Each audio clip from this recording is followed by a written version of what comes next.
لیجئے، ارے یہ تو چڑھا دیں، لیجئے عبدالواحد وفا کمینی کا آج کا تازہ افسانہ سماعت فرمائیے۔ اس کا عنوان ہے میرے بس کی بات نہیں۔ زاہدہ و حمیرہ اور ذکیہ اور منیرہ اور سعدیہ اور حلیمہ اور نادرہ 11ویں کلاس میں ساتھ ساتھ پڑھتی تھیں۔ ایک دن حمیرہ کہنے لگی، آج چھٹی کا دن ہے، آؤ ہم سب ایک کھیل کھیلیں، اور وہ کھیل یہ ہے کہ ہم ثابت کریں کہ ہم میں افضل کون ہے۔ اس کے لیے ہمیں اپنی اپنی فضیلت اور دوسرے پر فوقیت ثابت کرنی ہوگی۔ اس کے لیے بھی ایک شرط ہے، مناظرہ عقل اور نقل اور رعایت و روایت کے ساتھ ہو۔ اب ہم ایک دوسرے کا حریف بنا کر گفتگو کا آغاز کریں گے۔ میں حمیرہ کالی ہوں اور ذکیہ گوری ہیں، منیرہ فربہ ہیں اور سعدیہ لاغر، حلیمہ زرد ہیں اور نادرہ گندم گوں، ایک دوسرے کی حریف ہیں۔ کھیل میں شروع کرتی ہوں۔ میں اپنی حریف ذکیہ کو بتاتی ہوں، میں سیاہ رنگ کی ہوں اور ذکیہ گورے رنگ کی ہیں۔ ذکیہ کو پہلے بولنے کا موقع دیا جاتا ہے۔ ہاں ذکیہ، آپ شروع کریں۔ ذکیہ کہنے لگی، اے سیاہ روح، جانتی ہے کہ میں کون ہوں؟ دیکھ، میرا رنگ ہر رنگ سے بہتر ہے، میری پیشانی درخشاں اور میرے رخسار تاباں ہیں۔ میں 14ویں رات کا چاند ہوں۔ خدا نے اپنے پیغمبر حضرت موسیٰ علیہ السلام کو ید بیضا عطا فرمایا۔ آیات رحمت میں سے ابیض وجوہہم کہہ کر گورے رنگ کا ذکر کیا ہے۔ حدیث شریف میں ہے کہ سفید رنگ سب رنگوں سے بہتر ہے، حوروں کا یہی رنگ ہے۔ تو اے حبشن زاغ پیکر ہے، داغ منظر ہے۔ اب میرا نمبر ہے، میری سنو۔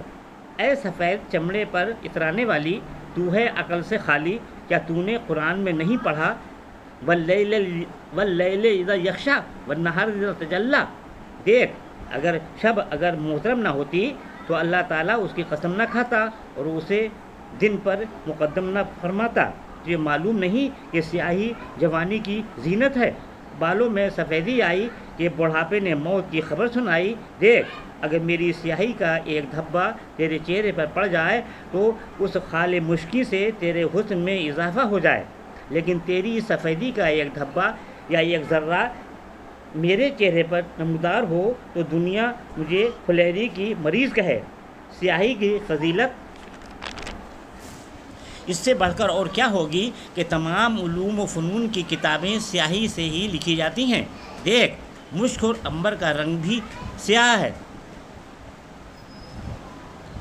مشک اور عنبر کا یہی رنگ ہے۔ اگر سیاہی سب سے بہتر نہ ہوتی تو صانع مطلق آنکھ کی پتلی کو یہ رنگ عطا نہ فرماتا۔ زاہدہ کہنے لگی، اب منیرہ کا نمبر ہے، وہ فربہ ہیں۔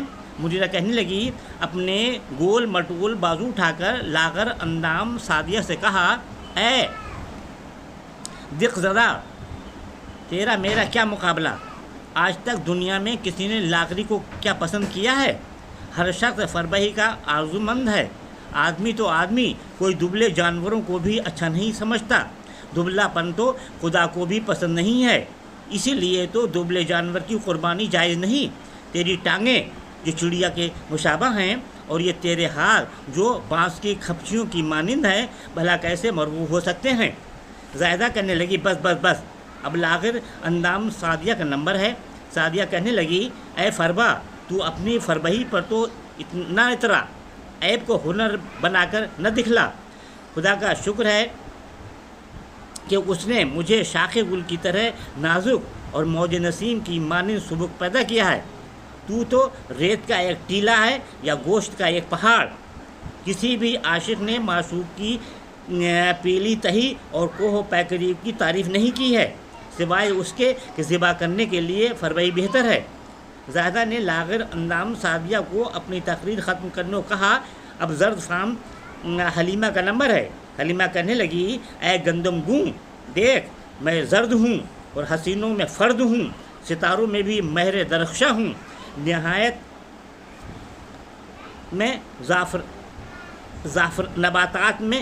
نبات میں میں زعفران ہوں، گلوں میں گل صد برگ ہوں، سرسوں کا سنگار ہوں، بسنت کی بہار ہوں۔ اور تو اے گندم گوں، عجیب خلقت ہے، نہ سفید ہے نہ سیاہ، تیرا رنگ حزن و ملال کی علامت ہے۔ تیرے بارے میں کسی شاعر نے یہ خوب کہا ہے، ہر کرا عقل و بود پیش رو راہ نمو، نشو شیفتہ ہرگز برق گندم گوں، چونکہ آدم دل را میل سوئے گندم کرد از جنت فردوس سوئے گندم کرد۔ زائدہ کہنے لگی بس اب گندم گوں کی نادرہ کا نمبر ہے۔ نادرہ نے زرد فام حلیمہ کو مخاطب کیا اور کہا، میں خدا کا شکر ادا کرتی ہوں کہ اس نے مجھے بہتر سے بہتر صورت عطا فرمائی ہے۔ نہ میں موٹی ہوں، نہ پتلی، نہ گوری، نہ کالی، نہ چھپکلی کی طرح زرد۔ میرا رنگ گندم گوں ہے جو سب سے افضل سمجھا جاتا ہے۔ میں تو ملاحت اور صباحت کا بہترین نمونہ ہوں۔ اتفاق سے اسی دن 4-5 اسکول کے لڑکوں نے ایک ڈرامہ پلے کرنے کا منصوبہ بنایا۔ عبداللہ ایک رئیس آدمی بنا۔ اس نے اپنے 4 بیٹے حسن، علی، زبیر اور زید کو چنا۔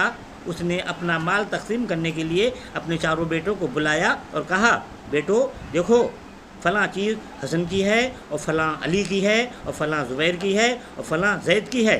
اگر مال کی تقسیم میں کچھ مشکل پیش آئے تو مروان بن مرجان شاہ زاہدان کے پاس چلے جانا۔ چنانچہ عبداللہ کے مرنے کے بعد مال کی تقسیم میں مشکل دیکھ کر 4 بھائی شاہ زاہدان کے پاس جانے کے لیے گھر سے نکلے۔ چلتے ہوئے راستے میں انہوں نے ایک چرا ہوا کھیت دیکھا۔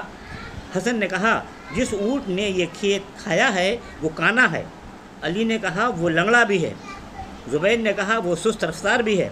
زید نے کہا، اس کے دانت بھی کمزور ہیں۔ اتنے میں اونٹ والا اپنے اونٹ کی تلاش میں نکلا۔ ان 4 کو دیکھ کر پتہ دریافت کیا۔ حسن نے کہا، تمہارا اونٹ کانا ہے؟ وہ بولا، ہاں۔ علی نے کہا، وہ سست رفتار ہے؟ اس نے کہا، ہاں۔ زبیر نے کہا، اس کے دانت بھی کمزور ہیں؟ اس نے کہا، ہاں۔ زید نے کہا، کیا وہ لنگڑا بھی ہے؟ اس نے کہا، ہاں۔ آخر 4 نے کہا، بھائی خدا کی قسم ہم نے تمہارا اونٹ نہیں دیکھا ہے۔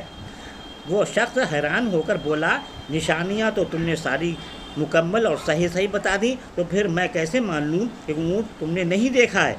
4 بھائی بولے، بھائی واقعہ یہی ہے، اونٹ ہم نے بالکل نہیں دیکھا۔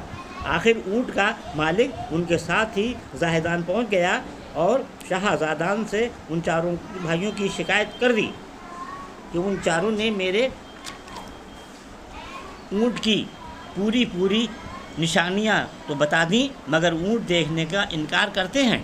بادشاہ نے کہا، ان سے بن دیکھے اونٹ کی نشانیاں بتا دینے کی وجہ پوچھی تو حسن نے کہا، جناب کھیت کو میں نے ایک سمت سے کھایا ہوا پایا اور دوسری جانب کو سالم دیکھا تو سمجھ گیا کہ اونٹ ایک آنکھ کا ہے۔ علی نے کہا، میں نے زمین پر پیر کا ایک نشان دوسرے پیروں کے نشانوں سے بہت ہلکا پایا کہ اونٹ ایک پیر سے لنگڑا ہے۔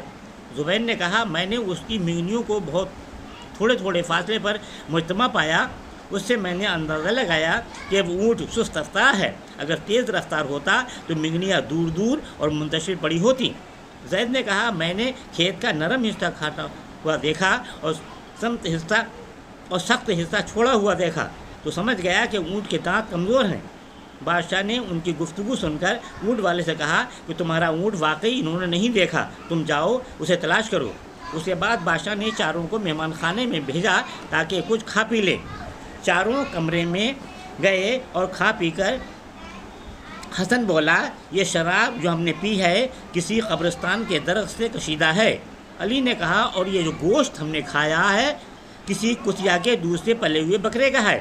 زبیر نے کہا، اور یہ جو روٹیاں ہم نے کھائی ہیں ان کا آٹا کسی حائضہ والی عورت نے گوندا ہے۔ زید نے کہا، اور آج ہم جس کے مہمان ہیں وہ اپنے باپ کا نہیں بلکہ حرامی ہے۔ 4 بھائیوں کی گفتگو جاسوس نے بادشاہ سے کہہ دی تو وہ پریشان ہوا۔ آخر اس نے شراب کشید کرنے والے کو بلا کر دریافت کیا کہ شراب کہاں کی تھی۔ بادشاہ کے تیور دیکھ کر اس نے سچ کہہ دیا کہ حضور آپ کے باپ کی قبر پر لگے ہوئے پھلدار درختوں سے کشید کی گئی تھی۔ بادشاہ نے پھر قصاب کو بلایا، وہ آیا تو پوچھا کہ گوشت کس جانور کا تھا۔ قصاب نے بھی سچ بتا دیا کہ یہ گوشت کتیا کے دودھ سے پلے ہوئے ایک موٹے تازے بکرے کا تھا۔ بادشاہ پھر گھر کے اندر گیا اور آٹا گوندنے والی کی متعلق تصدیق کی تو معلوم ہوا کہ وہ حائضہ تھی۔